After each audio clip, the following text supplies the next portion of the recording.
Қараңыздар, Алла тағаланың Құранына көңіл бөлмеген, мән бермеген адамдар, Алла тағаланы мойындамаған адамдардың жағдайына келетін болсаңыз, иннахум ар-раббихим яума изин ла махджубун дейді. Қараңыз, мұъминдер Раббыларын көріп тұрған кезде оларға перде ашылмайды дейді. Перде оларға ашылмайды дейді. Және олардың жүздерінде нұр да болмайды дейді.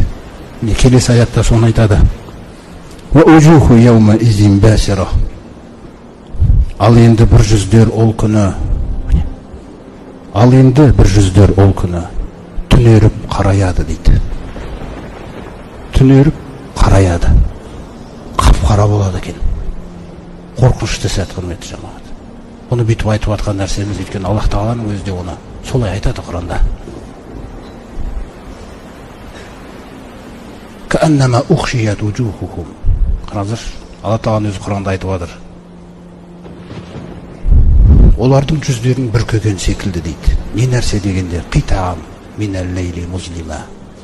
Аспандағы қап-қара түнді көресіңдер ғой дейді.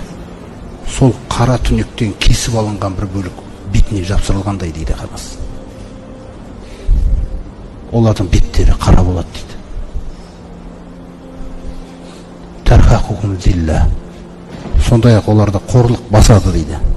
Өйткені Раббылары оларға назар аудармайды. Бұл өте қиын сәт екен. Ла юкаллимухумуллах. Қараңыздар, қандай ауыр нәрселер. Алла тағала олармен сөйлеспейді де.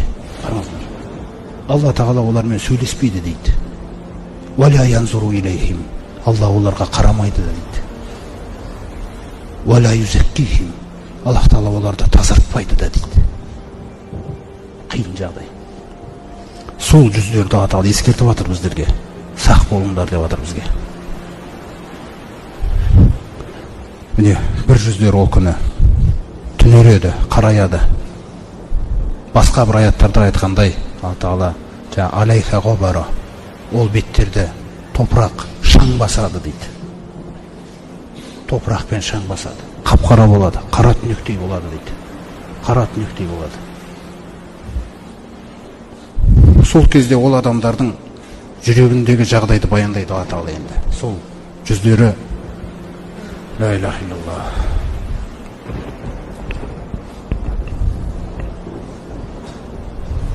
Жүздері түнеріп қарайып тұрған адамдардың жүрегіндегі сезімін баяндап жатыр Алла тағала. Қандай күйде ол? Не ойлап тұр ол адам сол сәтте? Алла біледі оны. Соның ойлап тұрған нәрсесін айтады қазір. Тазунну. Ол нақты көзі жетіп тұр дейді оның. Қараңыздар, оның көзі нақты жетіп тұр дейді. Айюфала биха фақира. Онымен қазір бел омыртқаларын үзу азабының жасалатындығына дейді. Қараңыз, бел омыртқасын үзу азабының жасалатындығына, белін сындыру деп аталатын азаптың жасалатындығына көзі нақты жетіп тұр дейді.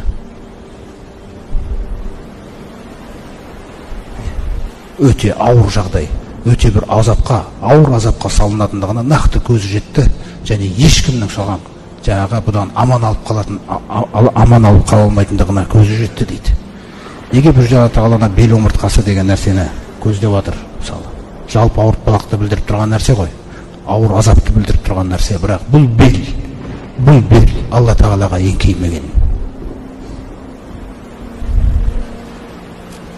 Бұл бел Раббысына еңкеймеген еді бұна буындар. Қарас, ол не керек ол буын?